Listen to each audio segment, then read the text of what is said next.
Signaling in Overfreight can be simple, but complex at the same time. But to really get our trains moving and running efficiently, we'll need to learn how to signal more types of track designs. In this guide, we'll be going over some advanced track layouts and how to get them properly signaled. So sit tight, buckle up, and welcome to my advanced signaling guide.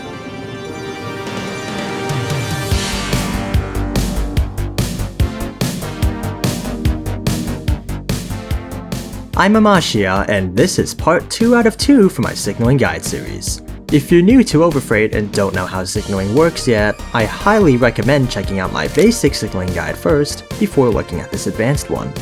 Please note that this video is not about the advanced signaling research, but rather the second part of my signaling guide series, which teaches people how to properly signal different kinds of track designs.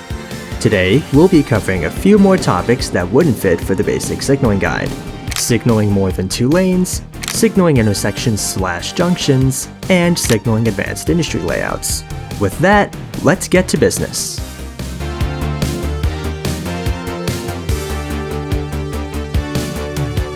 We already know how to signal double track, but what if you have more than 2 tracks? With triple track, you can have the outer tracks signaled in opposite directions, with the middle track being bidirectional and unsignaled. Trains will use the signaled outer tracks as normal, very similar to double track. However, during periods with slightly higher traffic, a few extra trains can use the middle track one at a time in both directions. You can also have 2 of the 3 tracks signaled in the other direction if you have more trains coming from one way as opposed to the other. Or you could have them all signaled in the same direction if that's what you want to do. If you have too many trains, that's where quadruple track comes in. Quadruple track can also be signaled in several different ways, though it's a bit less complicated compared to triple track. One way is by having them signaled in a down-up order like this. This configuration can be good if you have 2 double track lines running beside each other. You may or may not have to build above or below some of these lanes, so be prepared for that. You could also use a normal down-down, up-up configuration like this. Or this. And if you're crazy, you could try one of these as well.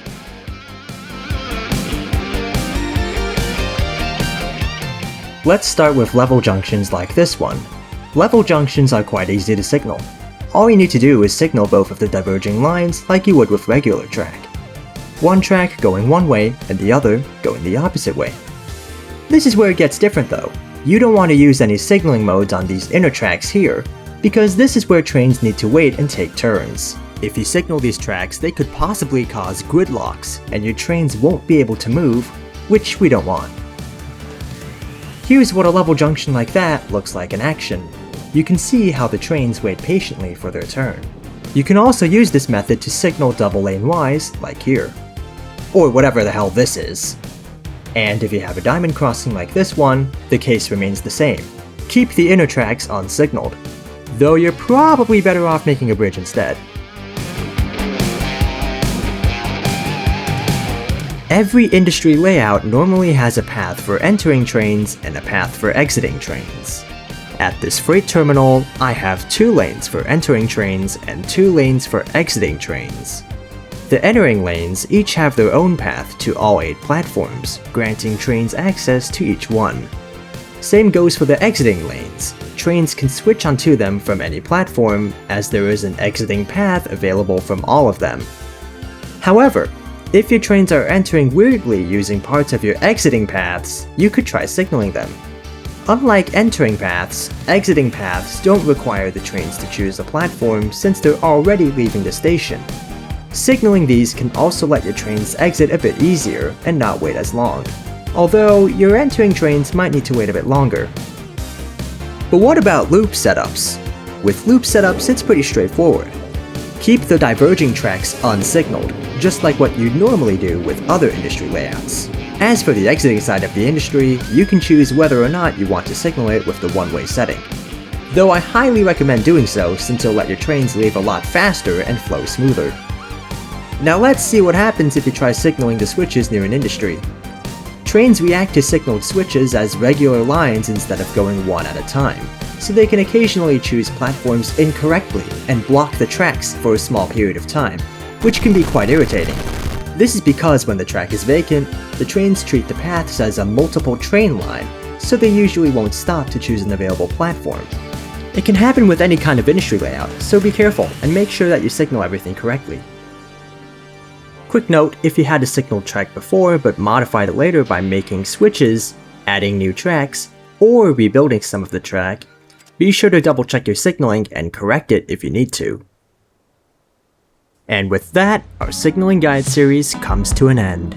If this short 2-part series has helped you with your railway building adventure in any way, it makes me extremely happy.